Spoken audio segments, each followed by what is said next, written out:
All right, friends, this is Virtual Bible Study. 15th of November is when it's going to go live, and I am Nathan Gilmore. I want to welcome my friends who worship at Bogart Christian Church, but also anyone else who's come to read a little Bible with us.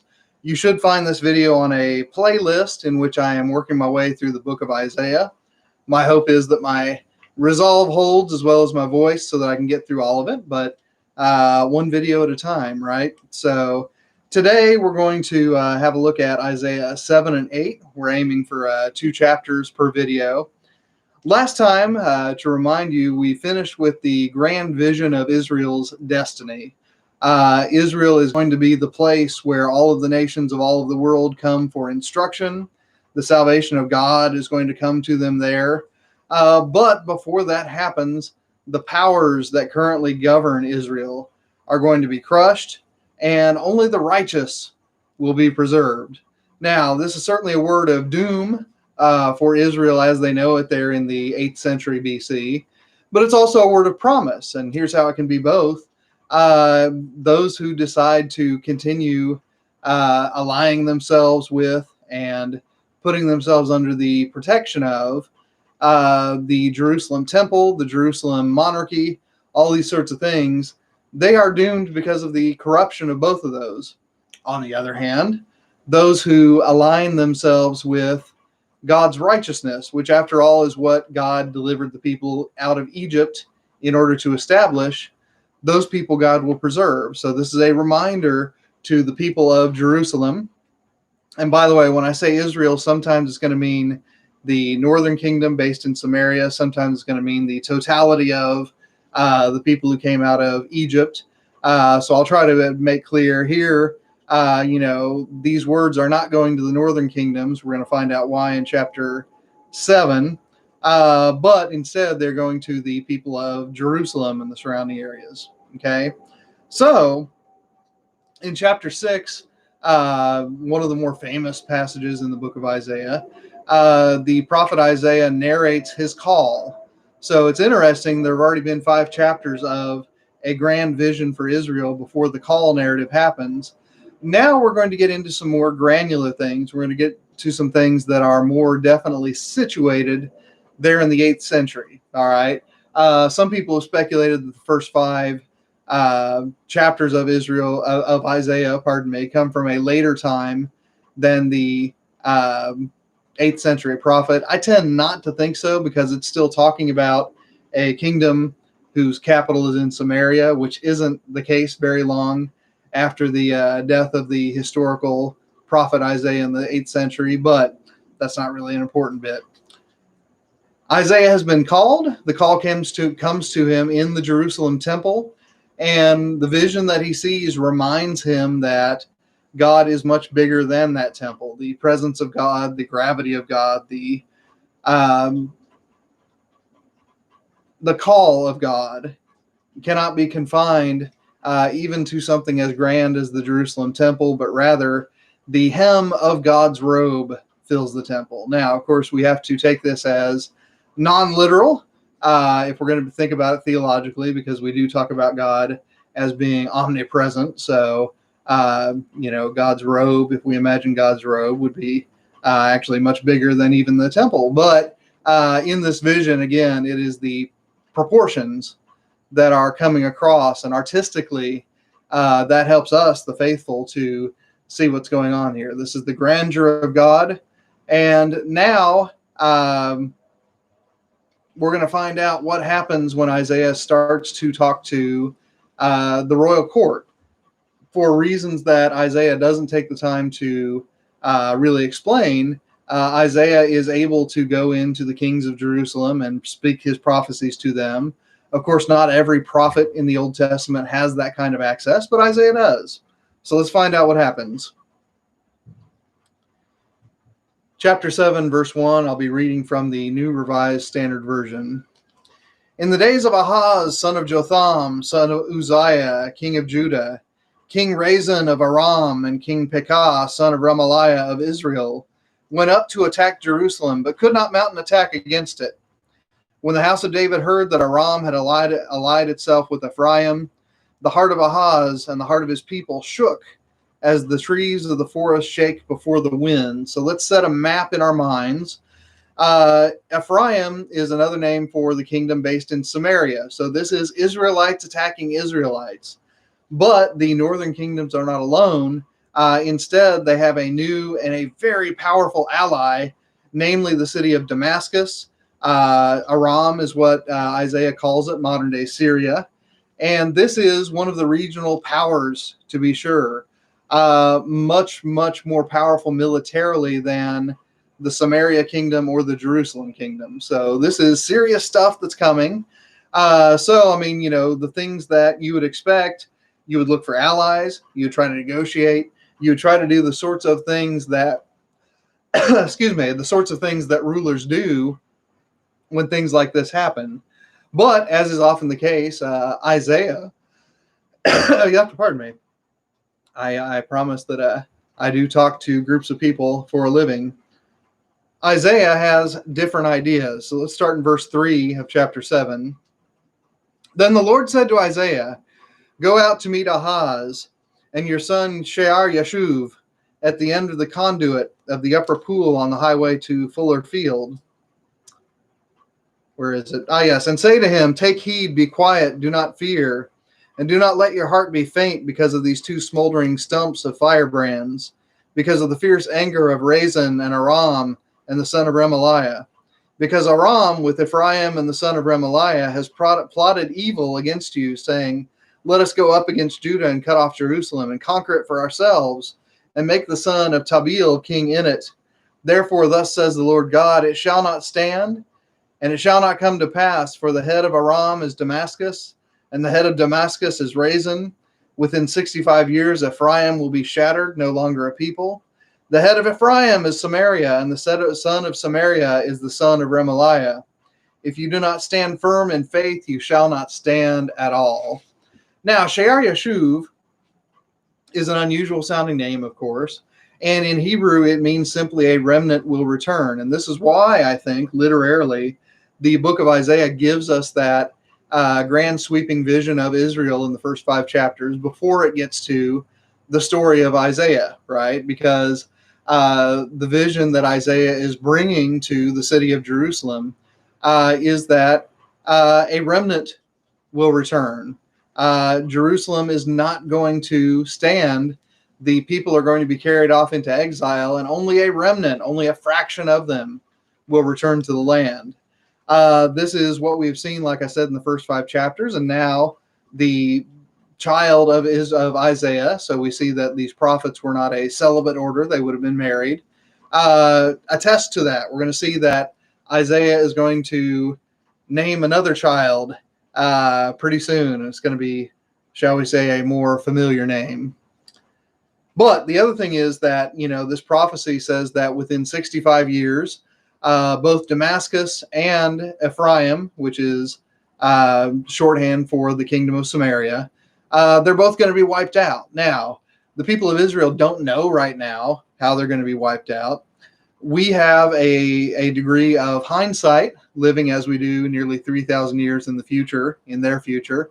And we know that Damascus, while it is a regional power, is soon going to be eclipsed and destroyed by a new power that is rising in the Tigris and Euphrates Valley, modern day Iraq. And it's going to be rooted in the city of Nineveh. And it's going to be the most fearsome land empire really that anyone's ever seen. It's going to be bigger than Egypt. It's going to be bigger than the Hittites.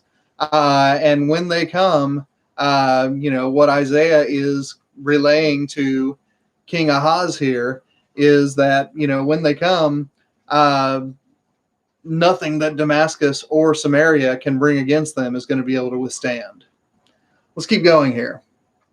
Chapter 7, verse 10. Again, the Lord spoke to Ahaz, saying, ask a sign of the Lord your God. Let it be deep as Sheol or high as heaven. But Ahaz said, I will not ask, and I will not put the Lord to the test. Then Isaiah said, hear then, O house of David, is it too little for you to weary mortals, that you weary my God also? Therefore the Lord himself will give you a sign. Look, the young woman is with child, and shall bear a son, and shall name him Emmanuel. He shall eat curds and honey by the time he knows how to refuse the evil and choose the good. For before the child knows how to refuse the evil and choose the good, the land before whose two kings you are in dread will be deserted. For the Lord will bring on you and on your people and on your ancestral house such days as not have come since the day that Ephraim departed from Judah, the king of Assyria. On that day the Lord will whistle for the fly that is at the source of the streams of Egypt, and for the bee that is in the land of Assyria. For they will all come and settle in the steep ravines and in the clefts of the rocks, and on all the thorn bushes and on all the pastures. On that day the Lord will shave with a razor. Let's see here. The Lord will shave with a razor hired beyond the river with the king of Assyria, the head and the hair of the feet, and it will take off the beard as well. On that day, one will keep alive a young cow and 2 sheep, and will eat curds because of the abundance of milk that they give. For everyone that is left in the land shall eat curds and honey. On that day, every place where there used to be 1,000 vines worth 1,000 shekels of silver will become briars and thorns with bow and arrows.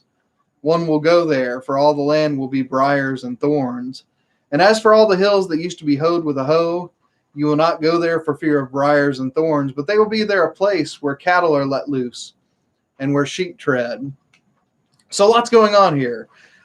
Emmanuel, we recognize this, I'm sure, from Advent. This is one of the scriptures that gets read at Advent. I want to put it in this 8th century context, though, and talk a little bit about how passages of the Bible have a meaning that is rooted in their own moment, and then additional meaning that comes from later events, and very specifically the event of the Advent and the incarnation of Christ. So here, the imminent threat is the alliance of Damascus and Samaria. This looks like it's going to wipe out Jerusalem. And so Isaiah brings to the king of Jerusalem, Ahaz, a sign and says, this young woman who's about to have a baby, call that baby Emmanuel, because God is with you. And moreover, by the time this child knows how to take the good and refuse the evil, now that could be morally, or that could be in terms of good food and bad food. It's a little bit hard to tell. But by the time that happens, so not very long down the line, the 2 kingdoms that you fear right now are going to be destroyed, and their destroyer is Assyria, Nineveh. All right. Incidentally, if you think that word Nineveh sounds familiar, it's because this is the city that the prophet Jonah goes to visit in the book by his name. But in the 8th century, this is what Emmanuel means. God is with you, and the way that you will know that God is with you is that Assyria is going to rise up and wipe out these kingdoms that are menacing you. All right. Now, fast forward 8 centuries, 8.5 really, to the time that the first gospel of the New Testament, the book of Matthew, is being written. One of the things that Matthew likes to do is to take phrases, and it's almost always phrases with, very powerful key words from the Old Testament, especially from the prophets, and likes to, how to put this, talk about their fulfillment. All right, that's actually the word that Matthew uses, so I'm not making that up. I just couldn't remember it for a moment. So when Matthew says this is brought to its fullness, it doesn't negate the fact that in the 8th century, what Emmanuel means is Jerusalem is not going to be destroyed by Samaria and Damascus. What it does mean is that in addition to that, now we have a new meaning for Emmanuel, and that new meaning is that God is going to be with us, in the sense that God's presence will be wherever this human body called Jesus of Nazareth goes. All right. So both meanings remain true. One of them doesn't get canceled out or negated by the other, but rather new meaning gets added. Theologically, the phrase for this is the Latin phrase sensus plenior, and it just means a fuller sense. So in other words, the same passage of the Old Testament can mean 2 things, one in its own moment, one in the moment that is welcoming Jesus into the world. Let's keep going here. The other thing to note here is that, once again, Jerusalem is going to be delivered from Ephraim and from Damascus, but it's still going to suffer. And this is something that runs constantly through the book of Isaiah. There will be resurrection, but for something to be resurrected, it has to die first. And this is not something that the people who are benefiting from the relative wealth of Jerusalem are going to appreciate, but it is nonetheless the reality. And that's the reason why prophets are so often unwelcome in Jerusalem, because they bring unwelcome words. Now, what's going to happen to Jerusalem is that the places that used to be agricultural places, vineyards and fields for crops, are going to become grazing land, or even worse, they're going to become briars and thorns, where really the only thing that you can do is to hunt the animal life there. That's no basis for a city. You can't feed an urban population hunting animals through the briars and the thorns, and that's the implication. Where Jerusalem used to be, where the grand city of Solomon once stood, it's going to be hunting grounds. Whatever God reassembles in that place, it's not going to be the city of Solomon. It's not going to be the city of David. It's going to be something different. It's going to be something that is a remnant. Let's keep going with chapter 8.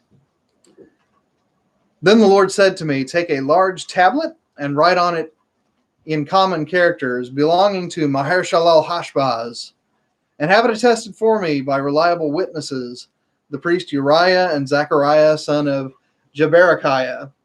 And I went to the prophetess, and she conceived and bore a son. Then the Lord said to me, name him Maher-shalal-Hash-Baz, for before the child knows how to call my father or my mother, the wealth of Damascus and the spoil of Samaria will be carried away by the king of Assyria.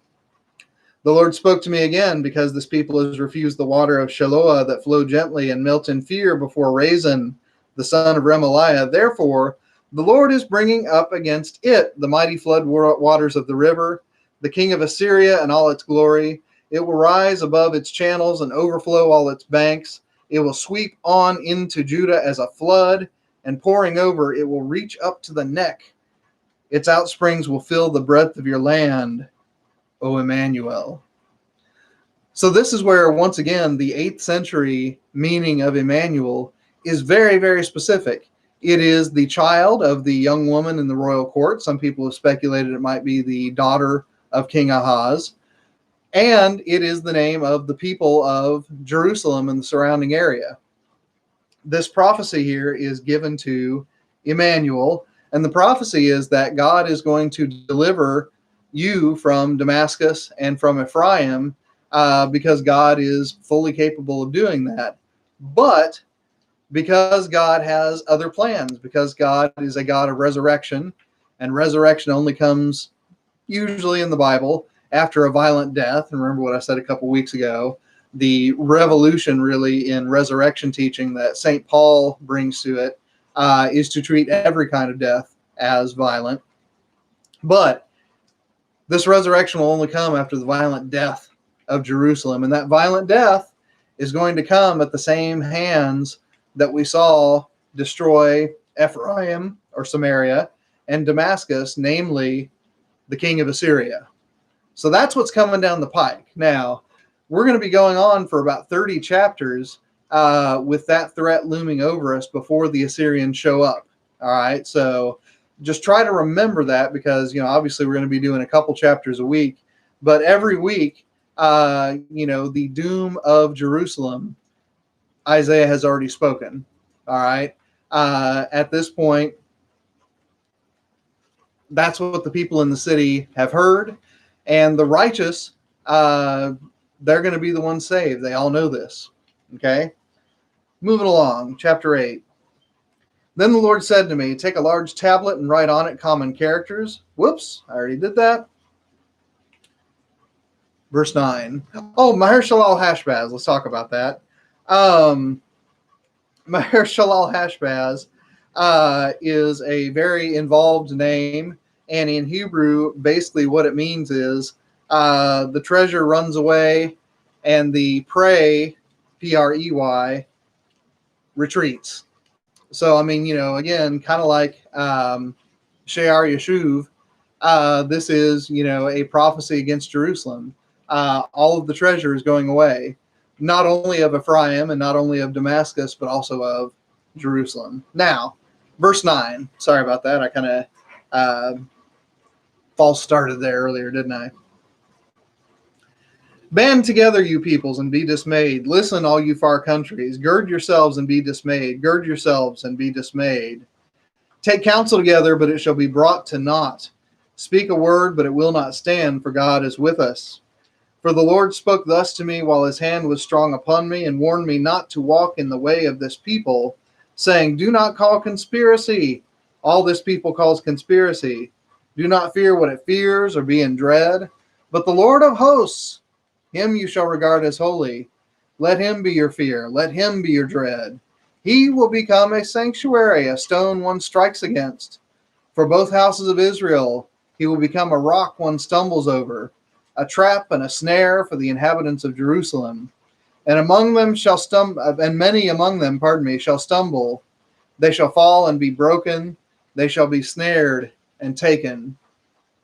So again, this word goes out not only to the people of Jerusalem, but now he's extended its scope also to the people of Samaria. God is going to be rescuing righteousness, justice. If you want to be part of that rescue, then what you need to do is turn away from raw power and turn back towards what Moses gave you, this righteousness of God, this justice of God. What else do we have to say about this? Let's see. For both houses of Israel, that's what I forgot to mention. At this point, again, what he has implied earlier, he is stating very directly that this destruction, this death that comes before the resurrection, it's going to come not only to the northern kingdom, but to Jerusalem as well. All right. Whatever it is back in chapter 2 that we call Jerusalem, and which God calls Jerusalem, let's not pretend that it's our invention, is not going to be identical with the city that Isaiah is visiting. Let's keep moving. Chapter 8, verse 16. Bind up the testimony, seal the teaching among my disciples. I will wait for the Lord, who is hiding his face from the house of Jacob, and I will hope in him. See, I and the children whom the Lord has given me are signs and portents in Israel from the Lord of hosts, who dwells on Mount Zion. Now, if people say to you, consult the ghosts and the familiar spirits that chirp and mutter, should not a people consult their gods and dead on behalf of the living for teaching and for instruction? Surely those who speak like this will have no dawn. They will pass through the land greatly distressed and hungry. When they are hungry, they will be enraged and will curse the king and their gods. They will turn their faces upward, or they will look into the earth, but will see only distress and darkness, the gloom of anguish, and they will be thrust into thick darkness. The first thing to note here is that, Isaiah gives a command to his disciples. So we know that this is not a solitary prophet, but rather it is someone who is part of a movement, a school, if you will. He has disciples, and he tells the disciples to write down these words and seal them. In other words, make sure that they are available so that people later on can see, in fact, that God warned Israel about this before it came to pass, right? He's already spoken it openly to the people of Jerusalem. Now, when it's written down, he wants there to be a record preserved.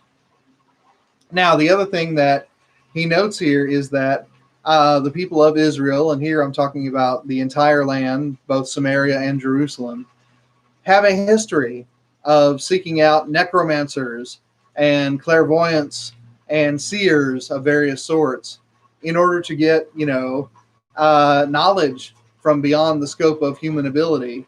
And, Isaiah is very clear here. People who do that, they're not going to see the dawn. Of course, one of the stories that no doubt is in his memory is the story of Saul, who, when God forsakes him, goes to a seer. That's what the Hebrew word means roughly, in the land of Endor. And, when he goes to that seer, he calls on the seer to call up the spirit of Samuel. All right. And when he does, what Samuel tells to him is precisely what Isaiah says here. You're not going to see the dawn. You're going to die in this battle. So once again, Isaiah is very, very, very suspicious of interactions with spirits beyond the human, I'll put it that way, that seek to manipulate them. Now, the difference, of course, is that when Isaiah comes to Israel, when he comes to Jerusalem, pardon me, this is still word from beyond the human. It's word from a spiritual being beyond the human. But that spiritual being, namely God, is the one taking the initiative. There is no attempt on the part of these prophets to manipulate God, to use God as a name for conjuring. No sense that God must come when called, but rather God remains free in this interaction. Okay? So, to reiterate some of what's been going on here, we're into, the narrative of Isaiah. It begins in chapter 6 with his call.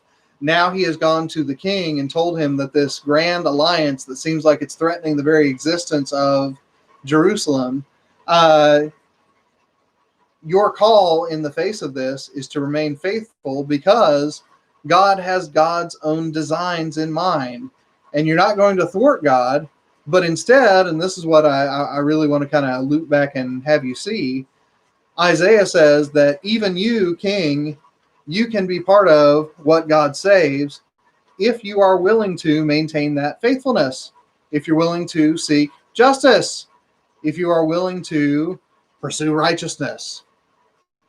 We're going to see in chapters to come, and I have a hunch some of you are already making guesses about this, whether or not King Ahaz takes this counsel, or whether King Ahaz attempts to run Jerusalem like it's a miniature Egyptian city and tries to be a little Pharaoh. I've got my guess too, but I've also read through Isaiah a few times. But for now, friends, I forgot to pray at the beginning of this video, so I'm going to go ahead and pray here at the end.